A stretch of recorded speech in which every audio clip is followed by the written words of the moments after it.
All right, good morning, everyone. Now, as you can see, going by the title, we named them, therefore they're not our equal. And I know you're saying, what is he talking about? Well, let me start with doing a little reading for you. Now, this is from Genesis chapter 2, verses 19 and 20. Out of the ground the Lord formed every beast of the field and every bird of the air, and brought them to Adam to see what he would call them.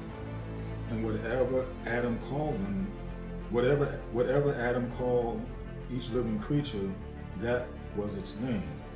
So Adam gave names to all cattle, to the birds of the air, and to every beast of the field. But for Adam, there was not found a helper comparable to him. Again, that's from Genesis chapter 2, verses 19 and 20.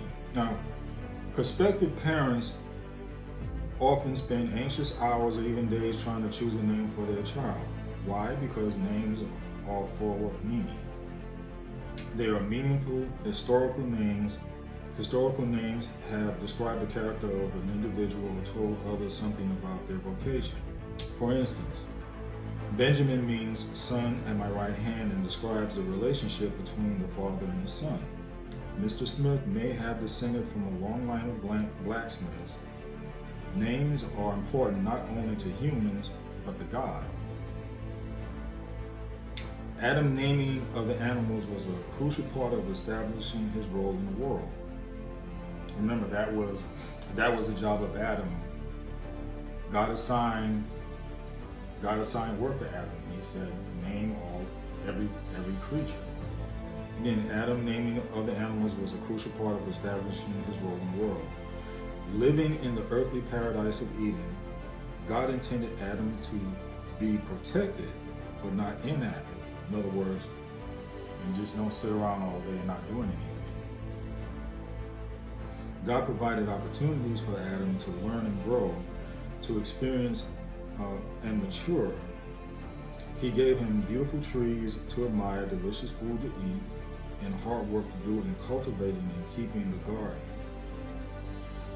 Likewise, naming of the animals was an act of mental labor, a painstaking endeavor of observing, describing, and classifying. Furthermore, often in the Bible, to name something was to exercise authority and dominion over it. The founder of a city had the right to name it, in Numbers 32, 37, and 38. And a conquering king completed his triumph by giving the vanquished ruler a new name. So in other words, if I came in and took over your city, say I'm a king and you're a king, I come in and take over your city. Well, now I have the right to rename you because I'm the victor. The Creator himself gave names to the first elements of his creation. To Adam, he gave the responsibility of naming the animals. In doing so, Adam was bringing the world under his dominion and living out his identity as God's image bearer. People such as Princeton philosopher and animal rights activist Peter Singer are disgusted by the idea that humans are to rule over the world. As Singer sees it, such a claim is pure speciesism, no less vile than a person holding another one as a slave. Now, obviously, someone like this is a confused person. And to say that they're disgusted by the idea that humans are to rule over the world, I'm like, how are you thinking? But I'll read on here. Confusion about human stewardship responsibility is rampant. And this is the basis for this lesson, because there is a lot of confusion out there. And it is rampant. And again, even among Christians. And most of the chaos stems from individuals having swallowed, taking in the old Darwinian view that humans are no different than any other animal. And first of all, we're not animals. They're not on the same level as us. But yet, we continually, year by year, to elevate them with us, and we're getting things misconstrued. If humans and other animals are descended from the same amoeba, and that's the speculation, whereas scientists will say that life itself began by happenstance, that from an amoeba, that everything came in coordinates or in coordination with each other, and therefore that's how life began. Really? Really? And this is from well-educated people who want to bypass God the Father, the Creator. They want to bypass that aspect, but yet they're willing to go by the situation of happenstance. Now, these are the same ones who live by the rule of things being factual. But in this case, with the start of civilization, with the start of human beings, they'll say that things just happen all of a sudden.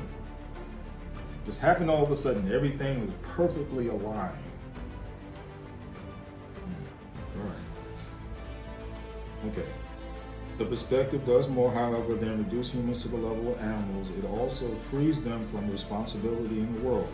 If humans and other animals are descended from the same amoeba, then the earth should be governed by the law of tooth and talon. To the fittest go the spoils. But since humans have been created in the image of God and are endowed by their Creator with unique gifts, responsibilities, and moral status, then their role in the world is not competition but stewardship. In this increasingly bipolar culture, many think they have only two options when it comes to their treatment of animals: either exploit them mercilessly, that's a tongue twister for me, sorry, or cry speciesism and declare animals to be equal to humans. Scripture, however, teaches a better way. Dominion stewardship not only provided a name for the animals, but it provided an important function for human beings created in God's image. They rule over creation and are always to aim at developing, nurturing, conserving, and cultivating it in devoted service to God and neighbor. So in summary, this message is directed at those who put animals on the same level as humans, because they're not on the same level, and they're not at our equals. And in a crazy and toxic world, we're being less compassionate to other humans and more compassionate to animals. And I get it, whereas animals are not going to talk back to you.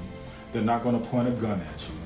But putting them on the same level as humans, we play into the devil's plan of disruption among ourselves. Therefore, we need to work more on our relationships and to love one another rather than overly gravitating to the love of an animal. And don't get me wrong, an animal has its place in our lives. But to put them in perspective in relation to our fellow humans, we need to take heed. In summary, this message is directed at those who put animals on the same level as humans, because they're not. They're not on the same level, and they're not our equals. And in this crazy and toxic world, we're being less compassionate to other humans and more compassionate to animals. And I get it, where animals are not going to talk back at you. They're not going to point a gun at you. But by putting them on the same level as humans, we play into the devil's plan of disruption among ourselves. Therefore, we need to work on our relationships and to love one another rather than overly gravitating to the love of an animal. Don't get me wrong, they have their place in our lives, but we need to put them in perspective in relation to our fellow humans. So take heed in what I just said. Enough said.